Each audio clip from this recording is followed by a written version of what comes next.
I think that being an Anglican is more than just a certain theology, a certain sacramental theology, and more than just a certain form of church government. I think it means embracing that tradition of the arts and that culture that goes back 500 years. Because it is important to see ourselves not just as a generation in isolation from other generations, but as part of a continuous body. I think that a lot of times it's a big mistake just to say, well, this is the kind of music that I like. So we're going to have guitar music or just piano music because that's the kind of music that I like. And not to recognize that with that casual judgment of taste, what you're doing is throwing away 500 years of repertoire, which is a tremendous treasure trove that has been carefully amassed entirely. I think that the Anglican chant is a tremendous gift to the Church Catholic as far as a very flexible device for way of singing scriptures, and just to throw out that enormous tradition because you're not even aware enough to realize that you've received a gift from your forefathers. I think that's a big shame.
As far as your own like personal aesthetic is concerned, what's what's your limit of what you think is appropriate for church music? So like, would you yourself do parmenu as a postlude? Would Well, not here. That wouldn't go well with the Good Shepherd church setting, but I have done some Messiaen in the past, and it just kind of depends on what my rector wants me to do and what's a good fit. So it all depends on context, and that's the kind of question that I would say ultimately depends a lot on context, because it's what are people used to already, and what's going to help them to adore God the Trinity without distracting them. So yeah, when I was playing for Church of the Holy Communion in Dallas, there were a couple of times where I might use Messiaen. I did do Parmenu for Transfiguration as the postlude. I kind of knew that's such a massive thing. you can't you can't really follow it. The problem with Messiaen is he's so extreme that it's really hard to follow it. You need to sit silently for a long time after one of these shattering Messiaen pieces, like the apparition of the eternal church is just so overwhelming that I have done that, but I've done that in a Good Friday service where it was followed by about 10 minutes of silence. And You Parmi knew Okay. I was able to do that for Transfiguration because there again, God with us and, extreme transcendence that just rips your face off. But I could do it as a postlude there so that was the last thing people had to deal with, and it didn't have to segue to anything else, because what are you going to segue to after something huge like that?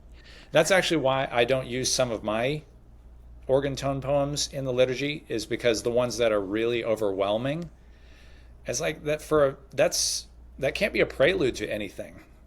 I can't come out of that and then holy, holy, holy. Anything I do after that is going to feel really trite. So it's all about Maybe.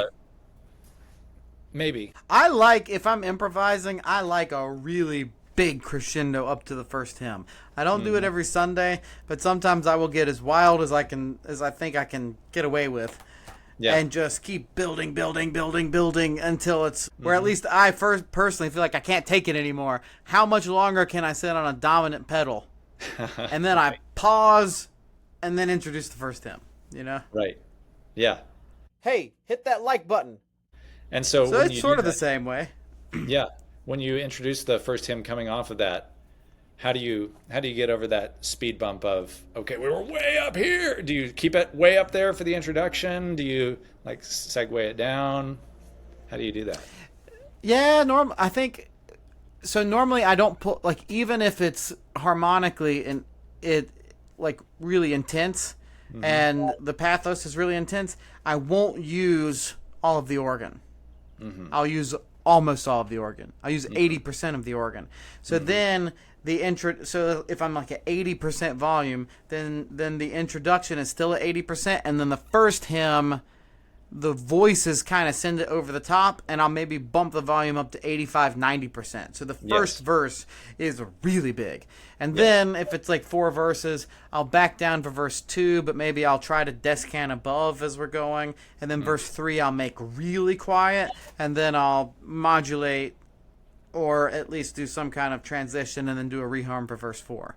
I mean, that's sort of my formula for the first hymn 2/3 of the time. Yeah, that's exactly the same kind of strategy that I use. Is how are you going to get into that first stanza without it feeling like a letdown, a drop in the energy? To me, it's just volume. That I save a little bit of volume, and that can make it feel like it's not that. Yeah. So in that case, you're probably not going to be doing Messiaen's apparition to lead into that first hymn with like 5 Fs. Yeah, fair enough. That one would be a difficult one, but I've been requested before to do Viern's Westminster to Carillon as the prelude, so I've done that before. And then I guess that's you just have to be if you end at 5 Fs, you just have to begin at 5 Fs. That's the that's the only way to do it. It's helpful if you have trumpet and timpani and stuff like that, then it gives you a little more leeway. Then you can get as big as you want to get, and then bam, they come in and it's fine. Right. Yeah. So I guess you could do it that way. Sure. You could do apparition if you had a trumpeter and a timpanist that day. Right. A gong. A tam-tam. Yeah. Man, if I had a gong, I would find a way to use it. I love a good gong. Yeah. Wait, who needs chimes to start the service? Let's just have a big gong. Especially at the contemporary service where everything is with a band. I'm like, man, I would love to use a gong. Why not? Yeah. Yeah, well, you were asking about, the sort of aesthetically, what do I think is appropriate for the service? And so I think that it's really conditioned on context, what the congregation's context already is. And I've seen it as my role to, at least in the 2 churches that I've served in, to try and expand that aesthetic context gradually. And that's a pastoral thing. You have to take the rector's pace, first of all. He sets the pace. And then you have to take the congregation, take cues from the congregation about how they're receiving it. Because the point is not to turn it into a limelight for me, but always to keep the focus on Christ and the worship service. But I think the Psalms are, this is something that I'll mention from time to time in my sacred music class that I teach for our seminary, which is that the Psalms, I think, are a good cue that there needs to be a very broad gamut of human experience and emotion reflected in the liturgy, because the Psalms are liturgical, and they run such a wide gamut of emotion. Whereas a lot of church music is in this very polite, sweet place in the center of the spectrum. So I do think that there has to be room for also expressing, the excruciating pain in the Psalms, the effusive joy of the Psalms, sometimes even the anger and the bitterness. And in a liturgy, you're going to have to be careful about how you fit that into the liturgy. Because it fits into a larger whole. It doesn't exist as your artistic expression. You get the platform for a few seconds and it's disconnected from everything else. It's part of a larger whole and it has to fit into that whole. But I do think that that's where the responsibility for expanding that aesthetic experience comes. Is sometimes, not all the time, but sometimes we should be uncomfortable in church. And sometimes, the idea of an encounter with God, well, that's an uncomfortable thing. It should make us uncomfortable from time to time. So what music would make you uncomfortable? For us where we're at, a good example would be Messiaen's O Sacrum Convivium. Now, to you and me, that's probably really polite, tame. I hear it and I think it's really sweet. But it's also, Oh, yeah. to my ear, it's laced with a really strong flavor of awe, like awestruck music. Mystery. Yes. So I think something like that can It be may, really helpful. honestly, I think it might be the greatest thing he ever wrote. It's wonderful. It's almost a perfect choral piece. I mean, if you had to contend, I think Andrew Dittman thinks this too. It's like, Yes. if you had to Yes, he said contend as for much. one, for one choral piece, that's like perfect. And That's so I'll tell definitely you up about there. That's a good example of the pastoral context of all of this, and just dealing with context and dealing with where people's ears are, because to me, and it sounds like to you, awe, reverence, sweetness, like a sweet devotion to the sacrament, I hear in that. And yet, when I played a transcription of that for my church in Dallas one time, and I think I probably did it during the administration of communion. And afterwards, one of the deacons approached me and just jokingly said, "That Messiaen, he was a really pissed off individual, wasn't he?" It's like, wow. So you hear that completely differently than I hear that. You hear that and you're hearing dissonance. So it does take it takes listening to other things to get there. You have to have a context for it. One thing I've always thought Messiaen would be perfect at communion, as sort of this mystical. For me, communion, it's the apex of the service, but it's also the point where this is the holy mystery. And so to me, like, something ethereal and esoteric for the distribution of communion is appropriate. But what I found is interesting, right, is that in some of the you can call them Oriental Orthodox or non-Chalcedonian or Afro-Asiatic churches, that they'll go totally a cappella until the distribution of communion. So the Ethiopian church, they'll switch over after, like, during and after the distribution of communion. It's not really after, like, it's really during. They'll break out the drums. Yeah. And they'll have, like, the liturgical dancing. Oh, wow. And everything's been a cappella, but then it drums, and it's super, like, festive and joyful at that point. And they have, like, I think it's called the mezmur music at that time. I just spoke with an Ethiopian deacon about some of their music, and I just find it fascinating. It's like the opposite. It's like everything leading up to then, but then when you get to communion, now it's celebration. Yeah. Makes a lot of sense. And it is, as you're saying, it's the opposite of how we usually do it, where it's very hushed and very reverent and very, not saying theirs is irreverent, but it's very, very solemn.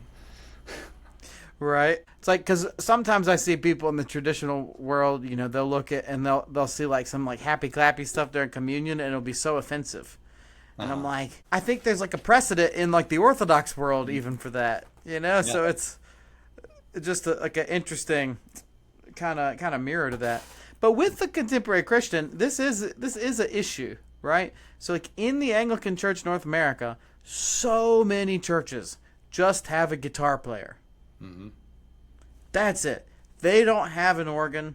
They don't have a piano, and their guitar player, might be like my buddy Rich, and really can just not do a hymn very well on the guitar. It's like you could make an arrangement. He might be able to pull it off. He might not be able to pull it off. Right. And so I think it does mean there's a good argument to be made for making good contemporary arrangements of hymns. But what would be your solution for that? Like, let's say tomorrow you're made Archbishop of the ACNA, Right. and you have all this rich hymnody. Yeah. And you have 400 churches that only have a guitar player. Right. What's your solution? Yeah. I think that being an Anglican is more than just a certain theology, a certain sacramental theology, and more than just a certain form of church government. So I think it means embracing that tradition of the arts and that culture that goes back 500 years.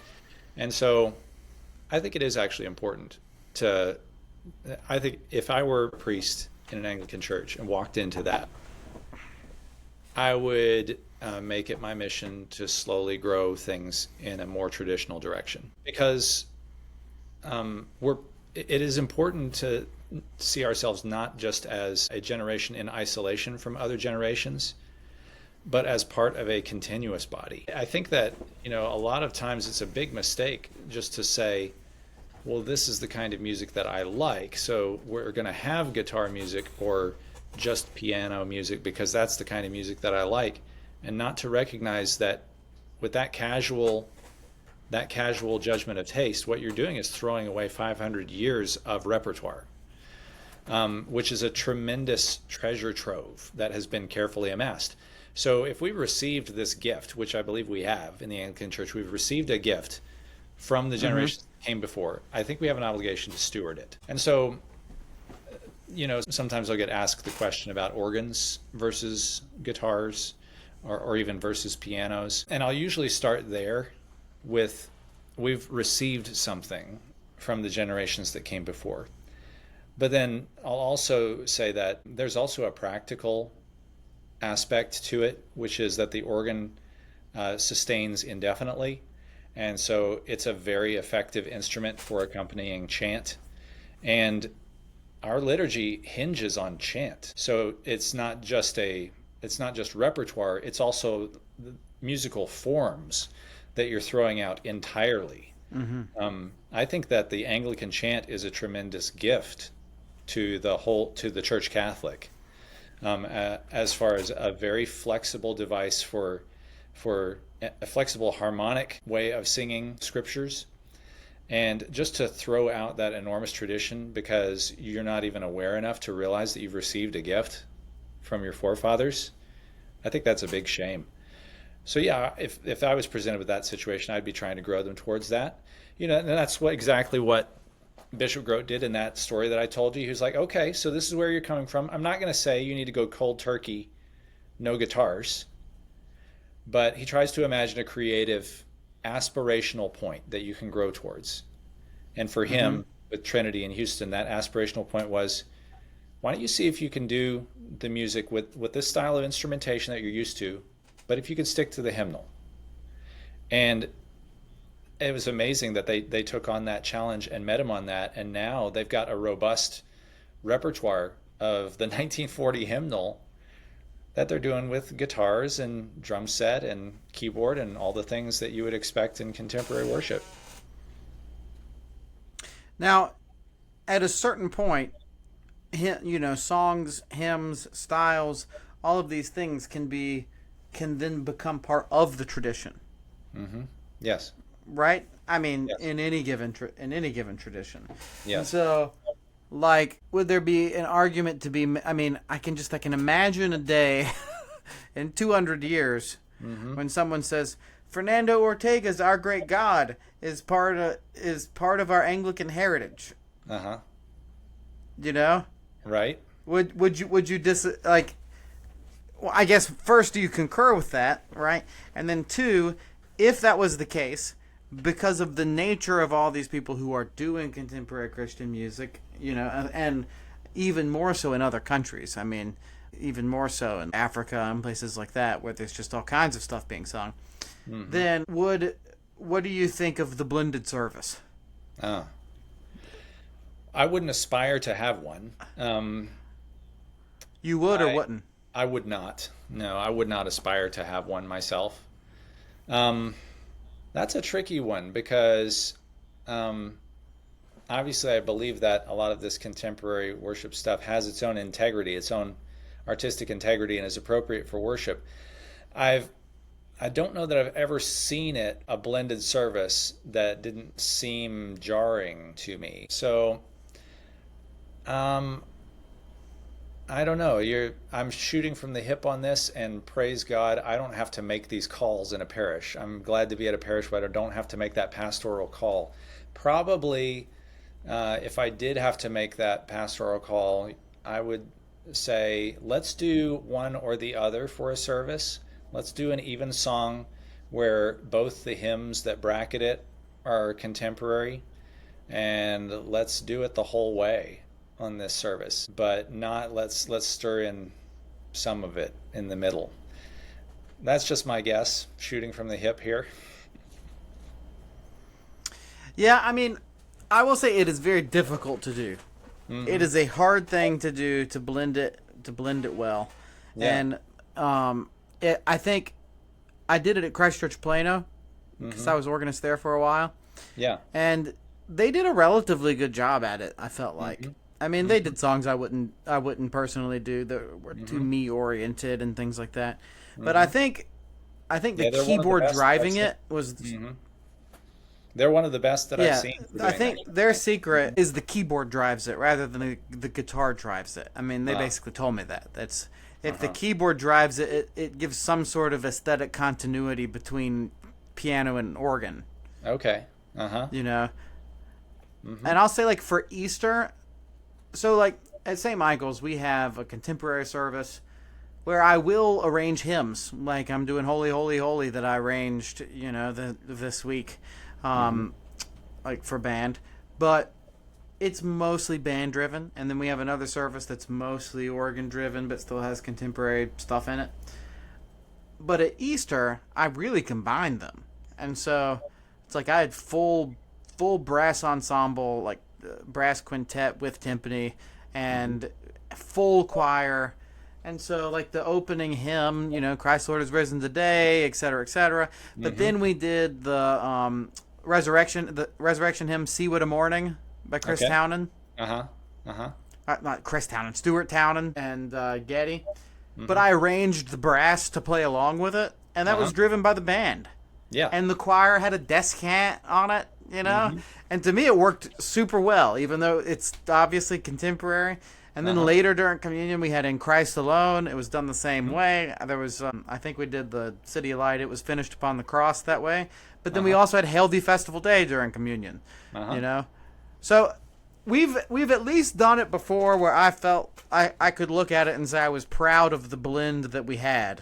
Okay. But it's incredibly difficult to do. Yes. I will say that. You have to have like a piano person who can drive it, and you have to have be clever about how you incorporate choir onto contemporary stuff. Because if you can have choir singing 4 parts on contemporary and add a descant at some point on a contemporary song, then I feel like it gives it aesthetic continuity. Right. You know? Yeah. And then if you can incorporate some percussion into the hymns, not a drum beat, but even like a little snare roll and like suspended cymbal stuff, then you don't get this like sense of the volume suddenly dropping. Yeah. When you don't have band. Yeah. You know? Well, when we did at one of our Anglican Way Institute conferences, Andrew Dittman arranged, I want to say it was O Church Arise, and worked in drum, I want to say djembe, had djembe for that, and and violin, as I recall. There's just some things that we had ready to hand, and it was certainly fun. But for you, that wouldn't be the ideal of the ideal blended service. Like I say, this is just me shooting from the hip here and now, but I would probably do it all one way or all the other for a service. Because the only issue with that, right, is then it's like, then how do you make the argument to the fully contemporary people? Well, you need to start incorporating the traditional into your contemporary.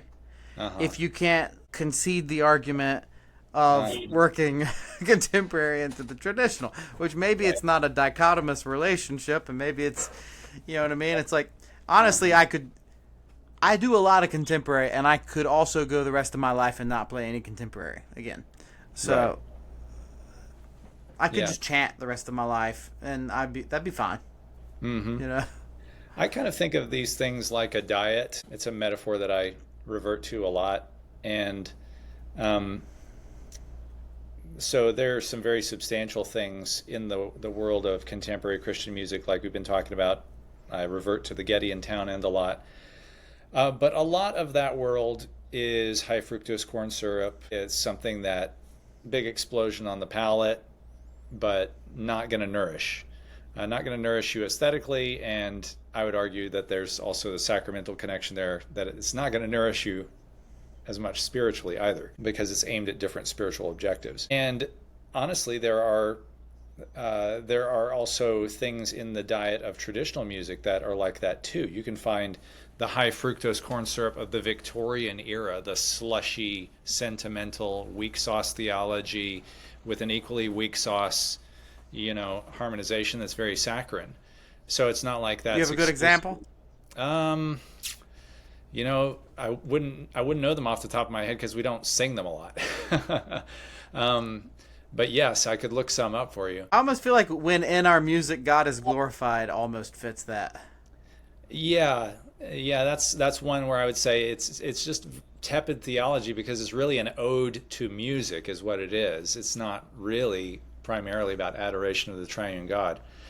I haven't got a good... But anyway, example. Yeah.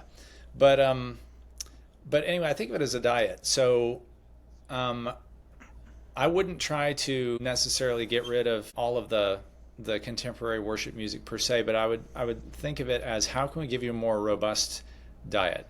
And I would even say it's okay to have a cheeseburger every once in a while, as long as you have that in the context of a good diet, as long as you're getting, good protein, good fruits, getting the whole in other places. I don't necessarily have a good answer for you on, conceding, coming halfway on the contemporary worship. You're making me think through this on the fly. And like I say, this is why I work where I do, so that I don't have to think about this. Sorry, Chris. Sorry. No, I get what you mean. It's like there are certain if I use your analogy, there are certain things that you can get by without having, and then there are other things that you can't get by without having, and or you could say there are just certain things that are better, and it's like it's better to eat mango than to die, I think we agree on that. But it's probably better if you can have like steak and salad and a potato and rice than to only eat mango. Right. And the year that I was in London studying was actually, it showed me something about the aesthetic diet that is not coupled to a spiritual diet, that's not spiritually nourishing, because that year I didn't really have a church home. I was I visited some very good churches there, like All Souls at Langham Place, and All Saints, which is close to that, and St. Helens Bishopgate. These are all churches that good, gospel-believing, faithful, Orthodox churches. But I also visited a lot of the historic Church of England places, so I didn't really have a strongly established church home. And I got an incredible aesthetic diet, but kind of withered on the vine spiritually, because I wasn't attached to a really good congregation and part of a really good body. And so I had that experience of being glutted aesthetically, but withering spiritually. So that can happen too, where you're getting filet mignon aesthetically, but that doesn't necessarily mean that you're getting fed spiritually. And I guess that's a caution too in the traditional service, is it doesn't always need to be filet mignon. This is where I think you have a real point about the spirituals, is the spirituals are really good nutrition. Simple, but, meat and potatoes, if you will, if we're going back to the food analogy. Nothing fancy about them, but they're good, sound. Yeah, it's like the Jesus prayer. Yeah. It's not, this super long prayer. But like if you had one prayer, you could live on that one prayer. You know? Yeah, and that's the thing that strikes me about Anglo-Catholicism that drives me nuts. Especially like you see some of these Episcopal churches, and they'll have some just wacko lady bishop up there who denies the virgin birth. Mm-hmm. But then they have incense and the most beautiful vestments you've ever seen, and the best sounding choir you've ever heard, and the service is ridiculously gorgeous. But it's like, where in the world did this come from? How are you not saying the creed because it's patriarchal, and or the Our Father because it's patriarchal, which was a thing in like the Episcopal Cathedral in Chicago, or it was either Chicago or Cleveland that I'm sure. I've heard about. It's like, where in the world did this come from? How can you have such beauty and then just deny the whole thing? Mm-hmm. That was usually the dichotomy that I was presented with when I was going to church in London. Was you can pick. You can have, in general, you can have the ancient liturgy done beautifully, and you can have borderline heresy, sometimes outright heresy. Or you can have faithful gospel preaching, faithful living and teaching that has abandoned the ancient liturgy. And neither of those is a very happy choice. Yeah, I know. I hate it. And like, even within the ACNA, which I love and I'm part of, and I'm not like, this is not like a super huge, I'm not trying to cast shade upon the entire ACNA, but it is shocking how many places, like, they have, it would not matter if they never did an Anglican chant for the entirety of their church. Mm-hmm. Ever. Right. Like, Anglican church that never does an Anglican chant. And they'll build a building, and granted, even Orthodox churches do this, so this is not, I don't know why I expect anything more of Anglican churches with the band, but it's like, you're just going to build a gymnasium with columns? Mm-hmm. Just a bunch of, like, nasty sheetrock and steel beams? Yeah. It's like, where are the people building the cathedrals? Yeah. Like build me something beautiful. Like, are we worshiping God, or or are we worshiping ourselves? Like, so this is an issue. What is this? I'm thinking about this issue for our upcoming music ministry conference, and because one of the things that I'm hoping to talk about at this particular conference is music as a part of culture, and that the Christian life is a mimetic process, meaning that it's something that's like education, done by imitation, and done by being incorporated into a whole way of life, not just assent to a set of doctrines, but incorporation into a whole way of life. And also that being united to Christ transforms the whole of our lives and percolates into the whole of our lives. So that the music that emanates from Christians should actually be countercultural. And I think that's more profound than just the culture wars that we've inherited. It's not about getting enough songs about Jesus onto the radio, but rather about recognizing, for example, that music is one of God's good creatures that has its own given properties that ought to be respected. The cosmos itself is musical, whether human beings are or not, and that we can fit into that cosmic choir, or we can detract from that cosmic choir, and that our music can resonate with that cosmic choir or be counter to it. All of those things that I'm mentioning as examples of the Christian life working itself out, that could be worked out with a folk band that's playing, together, just jamming together at the pub, or, kids that are getting together to sing some songs. So, for example, one of the things that I was really proud of at our parish school was that in idle moments, I see our high schoolers going off to sit down at the piano and sing choral anthems that they know, that they've learned for the school choir, because they think that's fun. And I also see our church having a folk music band that is now providing the live music for our church dances. Those are the kinds of things that I think are an oasis in a desert place to our culture, because the culture that is around us has forgotten some of life's simple pleasures, actually. The pleasures as common as dancing, as common as singing. Right. Those are things that we don't do communally anymore. And honestly, when people find out that you can have good, honest childlike fun, dancing together with people of all ages. I know the first time I experienced that at around 15 or 16, I was like, where has this been my whole life? Of course, everybody would do this all over the world. But our culture has so corrupted the concept of dance, for example, that we assume that dancing is something that's hypersexualized, that it's driven by this overwhelming beat, that it's all about self-expression. So you get out on the floor and you do your dance moves in front of everybody, and then you get back into the rest of the circle and kind of disappear into the collective. And so even something as simple as dancing has just disappeared. Whereas, that's something people have always done in community. So I mentioned that as an example, again, of how Christian life, the whole life lived out, emanates out from the life of the church. And I think that the music of the church is like the fountainhead. So the stream that comes down from the throne of the Lamb, if you will, and then it flows out of the temple gates.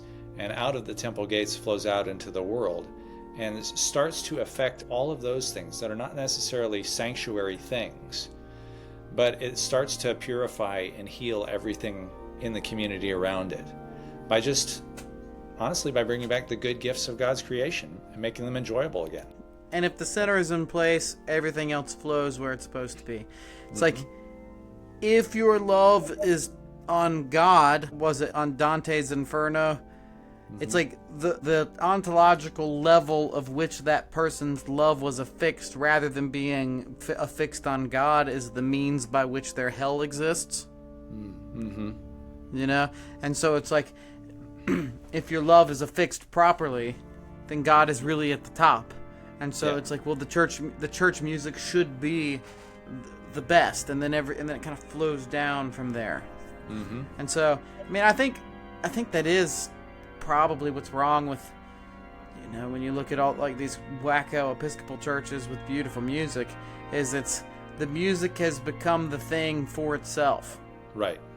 And you can hear it advertised that way. I've heard churches advertise their worship services in a radio spot where what you're hearing is incense, candles, choral voices drifting in the air. Join us for evensong on such and such a date. And it's like, oh, the emphasis is not on the adoration of the one true God. It's an aesthetic experience that you're coming for. And honestly, like, it doesn't matter which style of music that you're doing. When it becomes so about perfectionism, I think you lose that. It's like, my own personal style, I would rather make a mistake, but I'm giving it my all. Yes. Even in a concert, it's like, you just don't leave anything on the table. Yeah. Like, I'm not a very conservative performer when it comes to performing. It's like, if in the moment I feel like going faster, well, the notes be damned. I'm gonna go as fast as the moment is leading. Yeah. And so I kind of feel like, well, it's the same with church music. In church music, I sort of feel like you should practice, you should prepare. Like, this is your highest calling. It should be the absolute best that you have to offer. And if I'm working with the choir, I try to get them to sing as in tune as it can be, as musical as it can be. And if they mess up, they mess up. Like, this is an offering to God. It's not a performance for the congregation. Yeah, absolutely. And if we make a mistake in our offering to God, we make a mistake. And just don't leave anything on the table. Be able to walk away knowing that you did your best. That you gave God everything you had that morning. And you woke up with a sore throat and you didn't hit the high note. Well, you gave him your best. And to me, that's like the difference between high church music and just performance. I don't know. Do you have the same thought process? Yeah, absolutely. And it's very freeing to live and think that way, that this is a gift. It's really extraordinary that God has made his service a delight as well as a duty, and that the things that he's invited us to do are to sing and to feast when we come into his presence. So we do them with gusto because they're so delightful to do. And to do them well is really delightful. And then that also means that grace is there if it doesn't succeed every time, if it doesn't go according to plan. There was one. Right. Michael Hahn, who's one of my professors at SMU, he did have a funny thing that he would say before we would sing. This was the seminary singers. Before we would sing, he would say, all right, we've done our work. We've put in the effort, we've put in the practice, we've put in the time, and now it's time to let the Holy Spirit do the rest. He's going to carry us the rest of the way.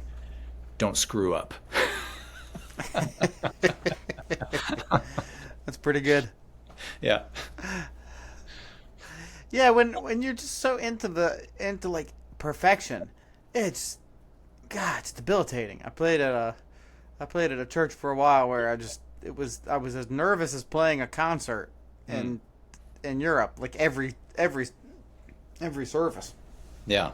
Like I don't feel like that at St. Michael's. Mm-hmm. If I'm doing something super difficult, I have like a little bit of elevated adrenaline. Mm-hmm. Like, woo, this is difficult. I gotta focus. Yeah. But I'm not really nervous. Like, and that's not. Yeah, there's like a piece that should be there. Mm-hmm. What's I hate it when choir direct. Yeah. What's some of the hardest rep that you'll use for church services? So I was really like before I would not have been able to do it, but I had enough singers where I could do it. This Maundy Thursday we did the Durafle Ubi Caritas. Mm-hmm. And they did it well. It was great. Yeah. And we've done And I Saw a New Heaven. Yeah. You know, by Bainton. The John Ireland Greater Love Hath No Man. Okay. Yeah. And how about for you on the organ? For me on the organ, I mean, anything that's in my fingers at the moment, I'll come up with an excuse to play it at the organ. You know. Uh-huh. So like my organ is not the organ to play the Durafle Toccata, but I've done the Durafle Toccata on the on the organ, you know? Yeah. Or like, do you like Bach? I know you like Bach. You should buy a copy of my CD, Bach's Klavierübung Dritte Teil, at the Waltershausen Trost Organ, which you can purchase on my website, MatthewWilkinson.net. There is a link below. Some from like the Symphony Passion by Dupré, you know, I've done some of that on the organ, like the Resurrection Movement. Not too long ago. You know, and when I'm on top of things and I try to do Bach every Sunday, it doesn't, you know, I've been a little lax over the last year while I was finishing my DMA. It's like, I don't have time to practice. I'm doing a doctorate in music. Right. You know? I don't have time to do music. Exactly. You know? And so, you know, I try to make, just prioritize the service, you know? The hymns are good. The anthem is good. Like everything is in order, and so you know I didn't like push myself on Bach learning as much as I normally would, but I feel like ideally in the West, you're kind of like doing your congregation a disservice if you don't have Bach every Sunday. Yeah. Well, he is the man on the organ. This is my personal opinion. Yeah. Well, no, if you looked at my file boxes at church where I do all my planning, you know, I've got files that are labeled hymn voluntaries, files that are labeled just voluntaries, period, organized by composer, and then there are two big fat folders that just say Bach. So it's disproportionate for sure. But I mean, that's if you open up any book on organ repertoire, he's going to have a chapter devoted to just him. Exactly. He's the greatest of all time. There is no other contender. Yeah. And if you're a Syriac Orthodox, you'd sing St. Ephrem the Syrian almost every Sunday, you know? And like so in other traditions, they have their person, you know? Mm-hmm. If you're Ethiopian, evidently you sing St. Jared every Sunday. Huh. Okay. I learned this today. I think they call him Yared. Familiar to me. Yeah. Yeah, Yared. But well, Saint Ephrem. Let me give a little plug for Saint Ephrem. His hymns on Paradise are phenomenal. It's mind-boggling, some of the allusions and stuff that he makes. And one other thing, let's see, like I think I have it with me. Because I just bought this after doing an interview with this deacon from the Malankara tradition. Uh-huh. The Treasure House of Mysteries, done by Sebastian. I think Sebastian Brock was the guy who did it. They're in the Syriac tradition. They have all these dialogues, and so they're pretty liberal with what they'll come up with and who said what and whatnot. But there's like a dialogue between the two thieves on the cross. Oh wow, yeah. And they have like one between between Gabriel and Mary, between Joseph and Potiphar's wife, between Elijah and the widow of Sarepta, between the angel fun. and Zechariah, between Mary and Joseph, the cherub and the thief, death and Satan. Yeah, that's fun stuff. And some of these, like, you could gain a lot of inspiration from these and probably come up with some kind of crazy anthem, like Good Thief. If he had wished it, he would not have been crucified. He is a hidden king who has entered in, and I have sought from him mercy. Once he is revealed in great glory, may he have mercy on me. Bad thief.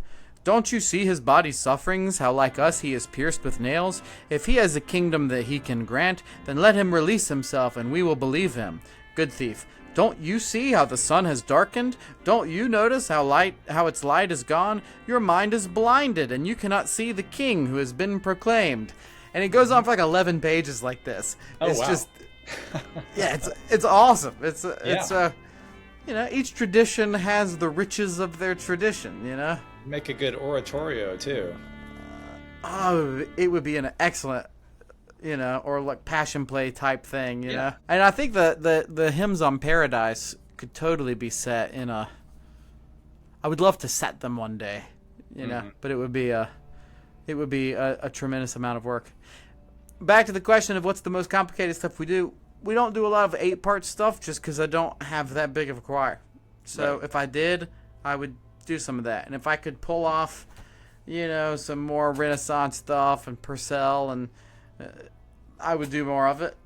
Like I'll stretch them as far as I can stretch them, know. But what about yourself? What's the wildest, hardest stuff that you would do on a Sunday, both instrumentally and with your choir?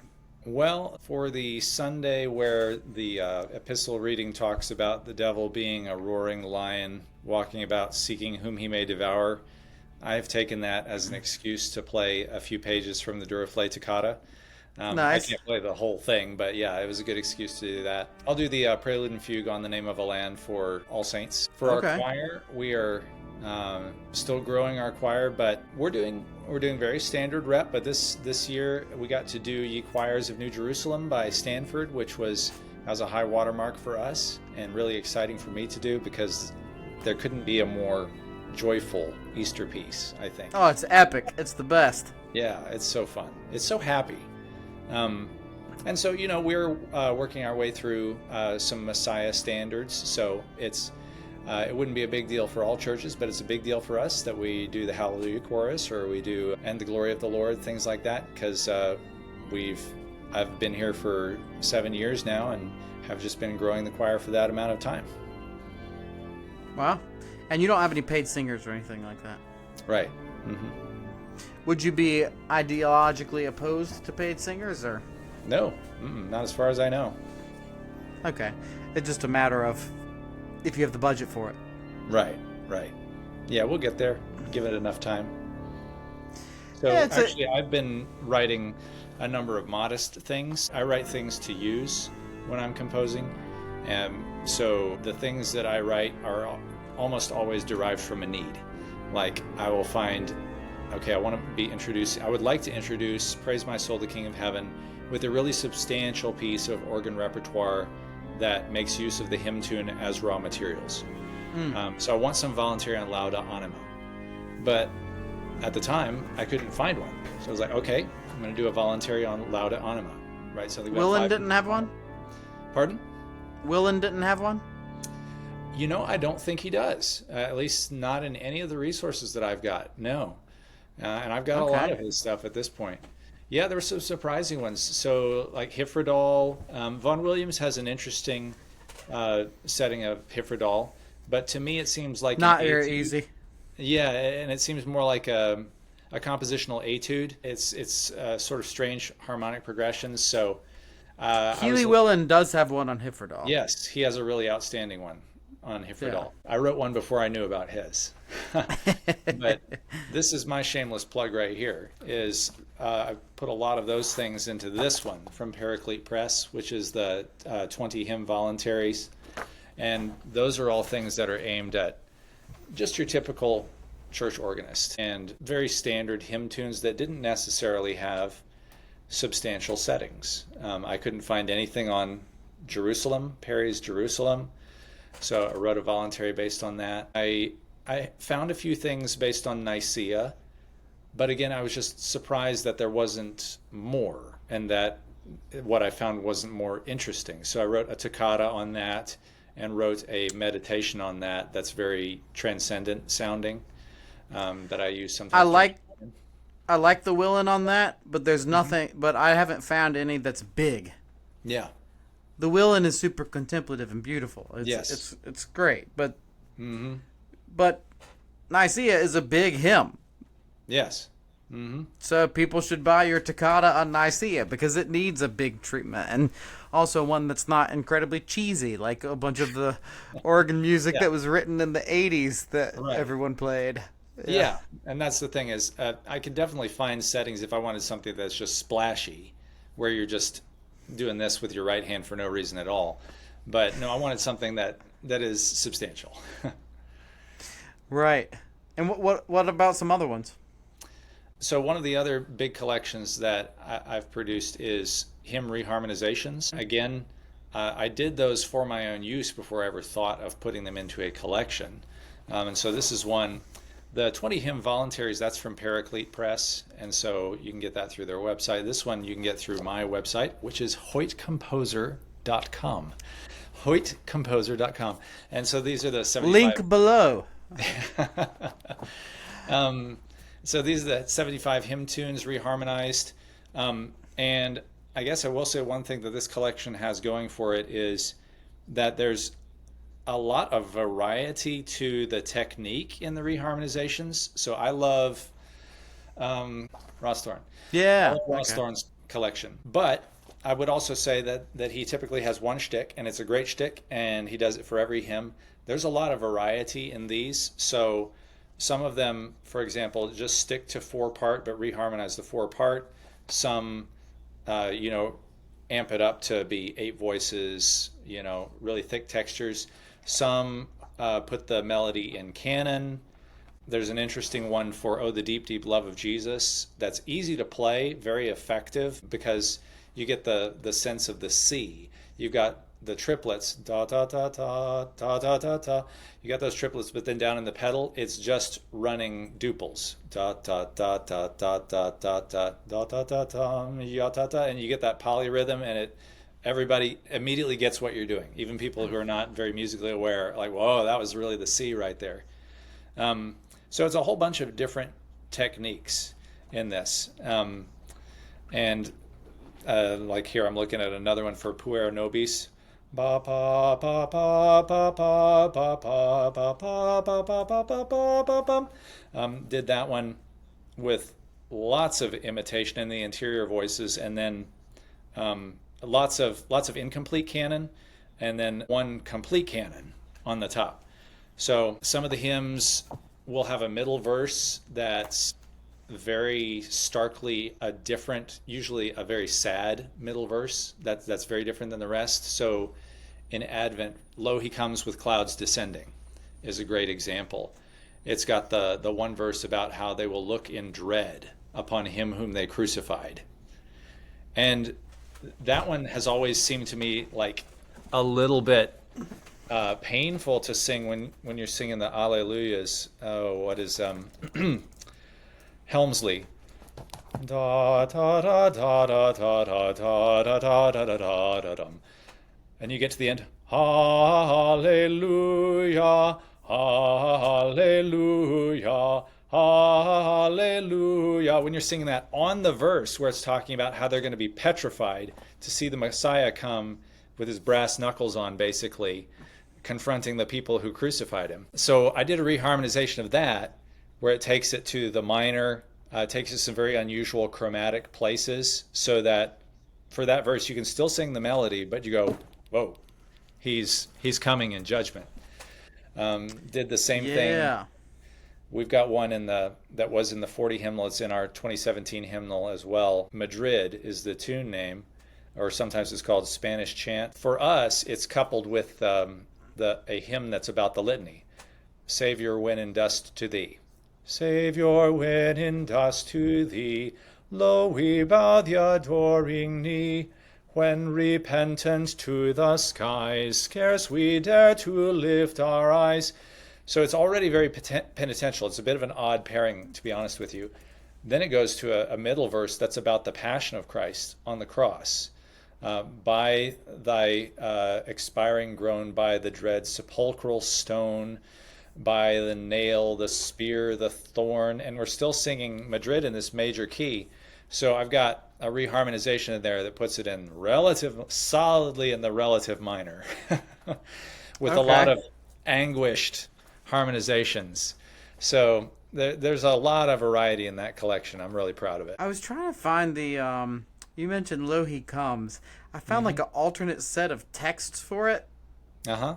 Do you know this alternate set of text? No. Where it's like, oh man, it's amazing. It's way bloodier.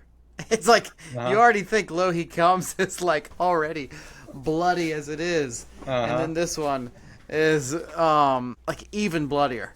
It's there's Rock of Ages to me had very funny original lyrics that have been changed for obvious reasons. So in the last verse, while I draw this fleeting breath, when mine eyelids close in death. Well, the original words were, while I draw this fleeting breath, when my eye strings break in death. Twang! Your optic nerve just pops when you die. Yeah, interesting. Okay, here it is. Yeah. Lo, he cometh, countless trumpets blow before his bloody sign. Midst 10,000 saints and angels see the crucified shine. Alleluia. Welcome, welcome, bleeding lamb. That is bloodier, yeah. Yeah. Now his merits by the harpers through the eternal deep resounds. Resplendent shine his nail prints. Every eye shall see his wounds. They who pierced him shall at his appearing wail. And then there's a rainbow verse. All who love him view his glory shining in his bruised face. His dear person on the rainbow now his people's heads shall raise. Happy mourners, now on clouds he comes, he comes. Huh. Okay. Yeah, that's like it now. That took me a second to figure out. Yeah, that was like his original text before it got changed. Yeah, I think I tried to use I like included one of those one time, and they were like, "What are we doing? What are we doing?" I like that. Welcome, welcome, bleeding lamb. I think that's great. In the 2017 hymnal, one of the stark wordings that we restored was, "Alas, and did my Savior bleed, and did my Sovereign die? Would he devote that sacred head for such a worm as I?" Which is usually changed to for sinners such as I, but it's from the Psalms, obviously, for such a worm as I, and it makes you wake up when you're singing it. Yeah, I mean, it's what in their scripture, for I am a worm and no man, or that's the Psalms. Yeah. Yeah. Yeah. So, I mean, that's great. I love it. Anytime I find anything in the hymns that we do, especially if they're from the 82, and we've just bastardized language and diluted it so that it no longer means what it's supposed to mean, I'm like, no, I put it back. Yeah. You know? Yeah. Like, even on O Zion, haste, send heralds forth to proclaim the message glorious. It's give of thy sons. Give of thy sons. Yeah. And we don't like it, but and people don't like it because it's not gender. It's not like it doesn't incorporate men and women. But it makes more sense because it's give of thy sons, give of thy wealth to send them on the way. It's give. It's like giving everything you have. So it's like if you take out send heralds forth, it doesn't have the same poetic impact of give of your sons to go be missionaries. You know? Yeah, of course. Yeah. There was another hymn that came out of the 40 where we restored some of the Old Testament imagery, which can be really, really powerful. I wish that we had more hymns that leaned into their Old Testament imagery. The hymn was See the Conqueror Mounts in Triumph, and so I'm looking at it here. It's for Ascension. Oh, I love that one. Yeah, and it's Christopher Wordsworth, who's very solid. And the verse that we restored to it was, speaking of Christ, it says typologically, now our heavenly Aaron enters with his blood within the veil. Joshua is come to Canaan, and the kings before him quail. Now he plants the tribes of Israel in their promised resting place. Now our great Elijah offers double portion of his grace. There's so much powerful Old Testament. I mean, it's so vigorous, the Old Testament language. And I wish that it showed up more in hymnody, particularly where it's really a type of Christ. Yeah, I mean, honestly, that's why one of the reasons I like some of the John Mason Neal stuff so much is even though it's just translations of the Old Testament stuff, it gets some of that because a lot of the Orthodox hymns lean heavily on Old Testament typology. Yes.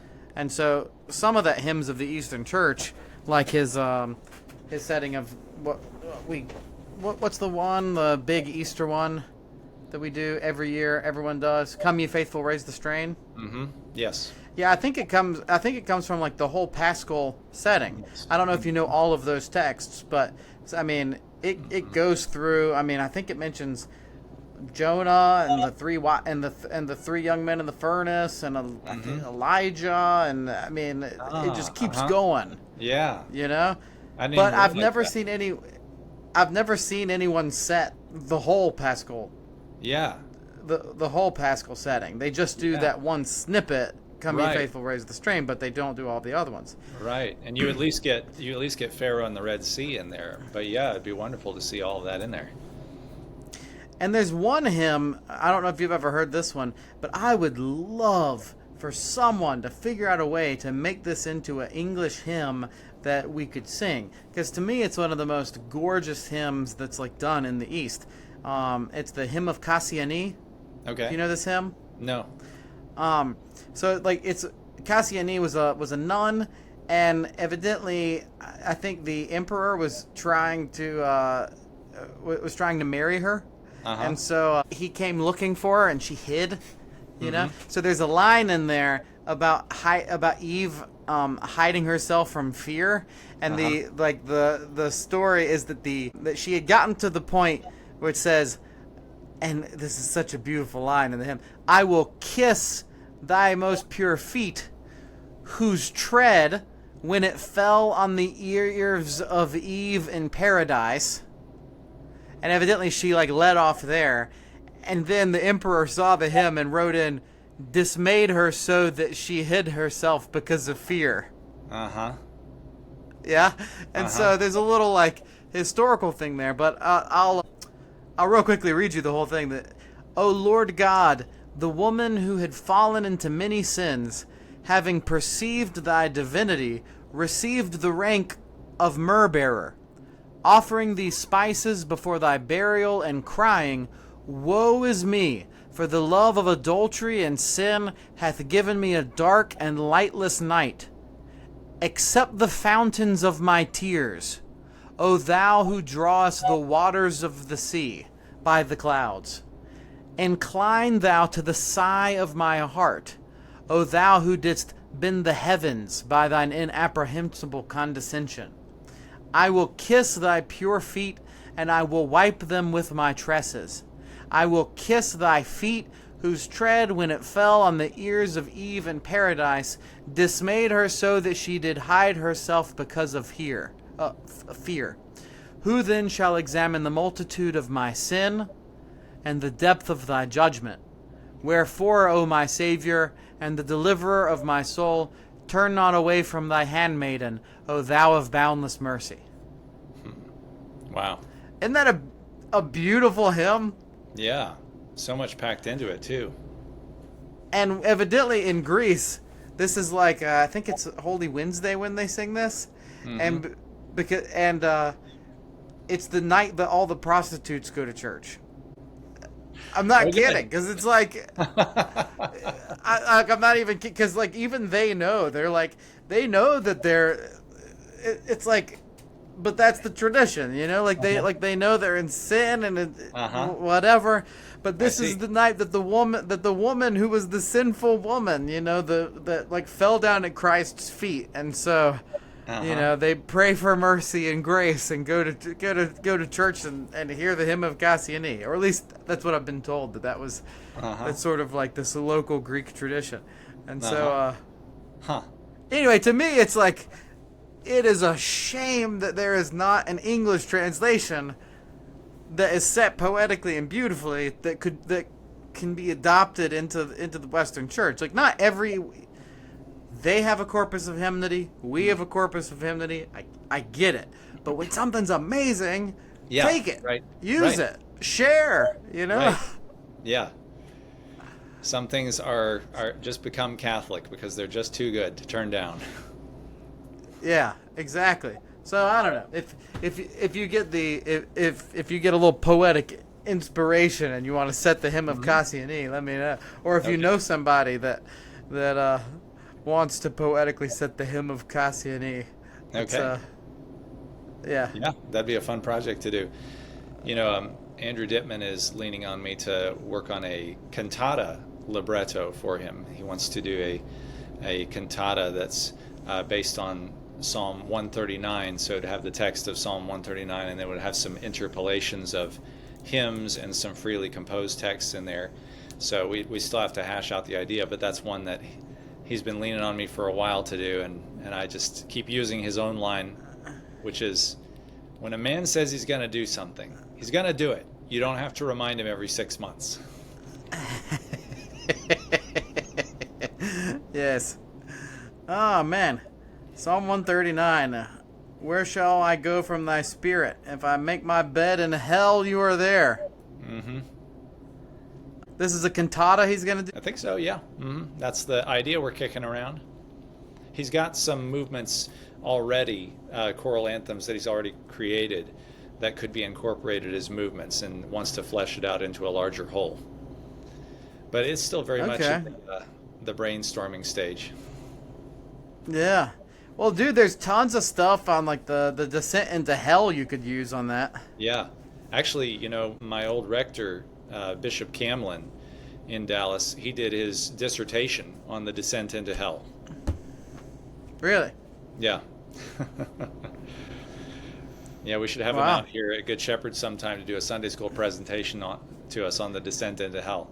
Yeah, I think it's awesome. I think it's sad that it's neglected more in the West than it is in the East. But to me, it's like it's undeniable. Have you read the Gospel of Nicodemus?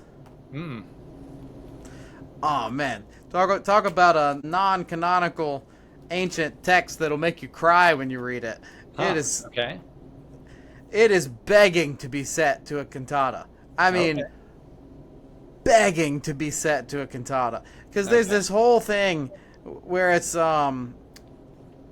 where like death and hell are arguing, or like Satan and hell are arguing with each other, because Satan doesn't know what's happening.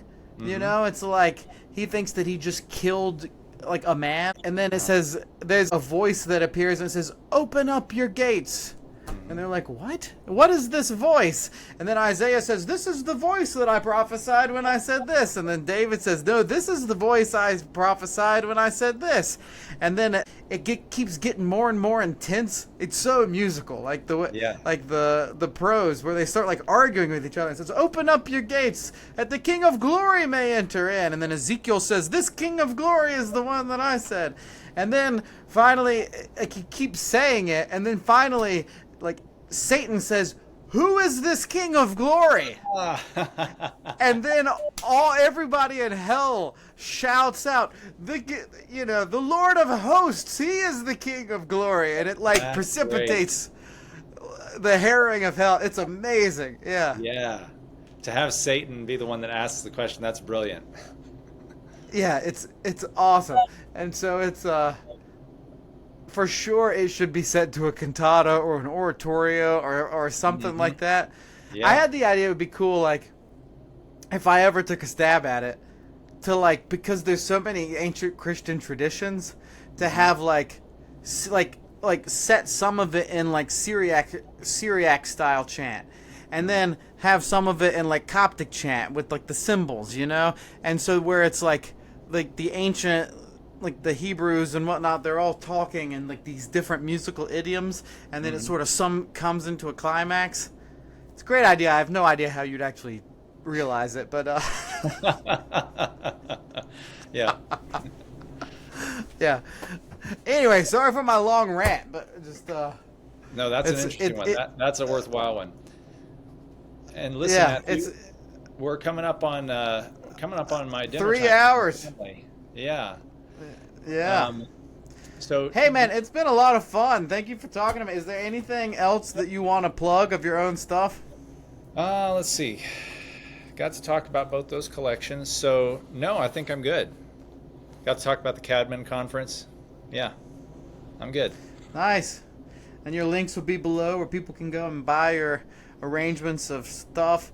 I especially recommend Chris's choir anthems. I've used some of them. I think they're great, and it's great to have someone who's composing within the idiom of the Anglican choral tradition, and stuff that's not so freaking hard that you can't actually pull it off with a with a half or mostly volunteer choir. No, I write it to be used. I got to be able to use it. Yeah. Well, thank you for being here. Thank you, Matthew. It's been a lot of fun. I'll talk to you.